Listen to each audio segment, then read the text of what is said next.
the events surrounding Ahab in Syria recorded for us in 2 Chronicles?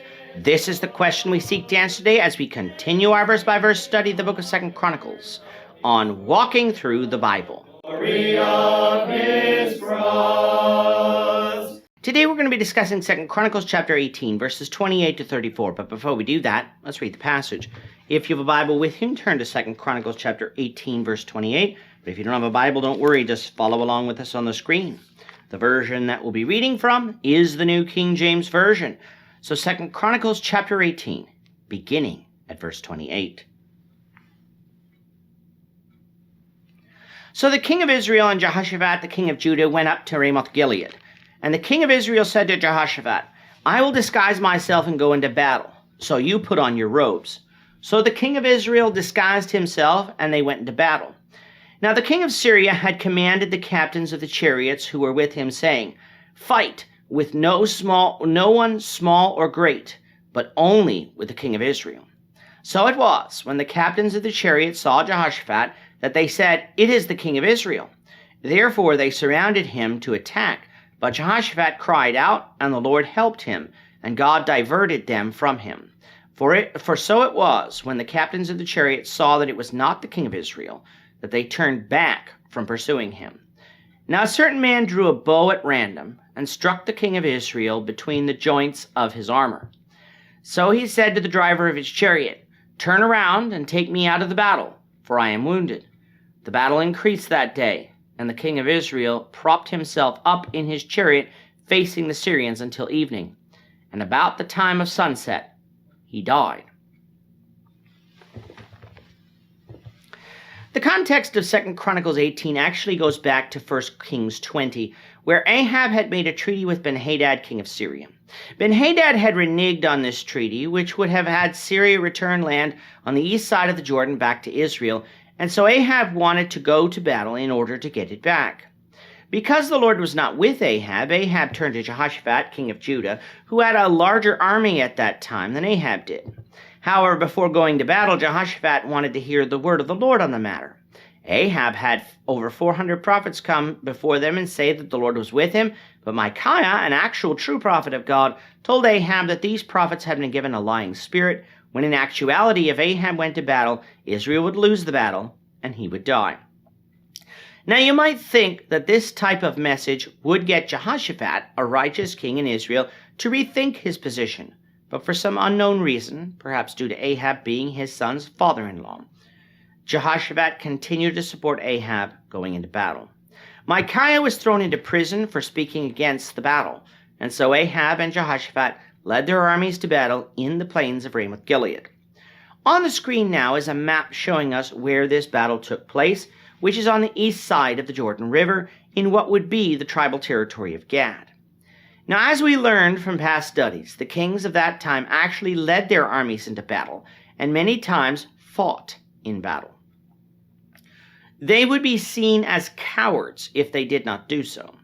But Ahab feared the words of Micaiah that he would die in this battle. So, not wanting to be accused of cowardice and possibly lose his throne, he went to battle in disguise, though telling Jehoshaphat to go in his own royal robes. Was Ahab trying to get Jehoshaphat killed in a plot to reunite the kingdom? Such is unlikely due to the fact that at that time Israel's army was rather weak, and that's why Judah was called to aid in this battle in the first place.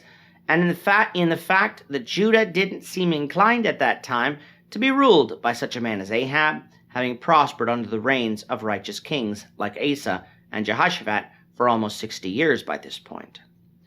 Rather, what Ahab seems to understand is that Micaiah's prophecy wasn't against Jehoshaphat, but against him, and so, since Ben-Hadad's quarrel was really with Ahab and not Jehoshaphat, it is likely that Jehoshaphat wouldn't die in this battle. In truth, there is no way for Ahab to know this, and by putting Jehoshaphat out there in his royal robes, and Jehoshaphat agreeing to this, Jehoshaphat was putting his life in danger. And when you know it, during this battle, Jehoshaphat was surrounded by the Syrians. But since Ben-Hadad had given them strict instructions to focus on killing Ahab, they did not kill Jehoshaphat. In truth, here in 2 Chronicles, we learn something that we didn't get from the narrative in 1 Kings, which was that it was the Lord who protected Jehoshaphat from death, thus showing us that the Lord was involved in the results of this battle, just as Micaiah said that he would be. Ahab, though, was not protected by the Lord, and his disguise did not save him, for a man drew a bow at random and struck Ahab between the joints of his armor. Ahab didn't immediately die, but was mortally wounded, and eventually died later that evening.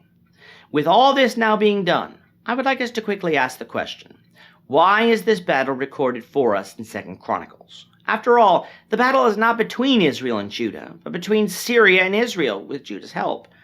And with the exception of this battle, this is the only time in 2 Chronicles that the narrative, though told from Jehoshaphat's perspective, actually centers primarily on the actions of the king of Israel, not Judah. Even the captivity of Israel by the Assyrians is barely mentioned here in 2 Chronicles because it really didn't involve the actions of the king of Judah. So with all of this in mind, why is this battle mentioned? Well, for one, it is historical. It is a major event that occurred at the time in the region, so it is noteworthy, though other noteworthy events are skipped by the chronicler, like Israel's captivity, for instance. Rather than simply reporting history, though, I believe the chronicler has another motive, which is to show us a weakness in the character of Jehoshaphat and the reason that God would allow other nations to later attack Judah after the early successes in Jehoshaphat's reign. In our studies of 1st and 2nd Kings, we find that on 3 occasions, Jehoshaphat allied himself with Israel and with its evil king. In chapter 19, God's prophet is going to rebuke Jehoshaphat for doing so here in chapter 18.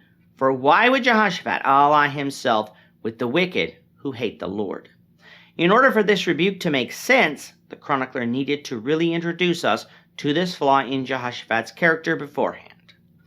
But there is also something else going on here too that the chronicler is highlighting, which is the word of the Lord spoken to Asa about Syria also was coming true in this passage.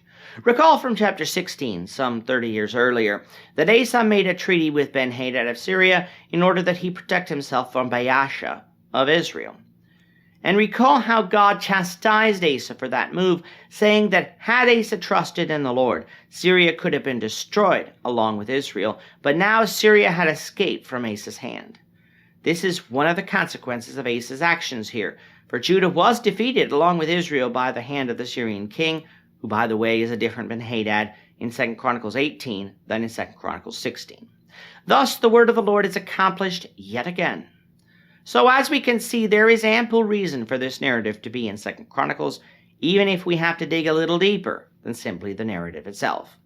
We'll see God's full reaction to Jehoshaphat's actions here in chapter 18, as well as more of Jehoshaphat's reign, the Lord willing, in the next lesson. With that, our time is up for today. The Lord willing, we hope you'll join us for tomorrow's discussion of 2 Chronicles chapter 19, verses 1 to 11, as we continue our walk through the Bible, one verse at a time. Thank you for watching today's episode. We hope that you found it edifying and ask that you not only subscribe to our channel and podcast, but that you like and share this episode among your friends, so that the saving gospel of Jesus Christ can go out to the whole world. Of his cross.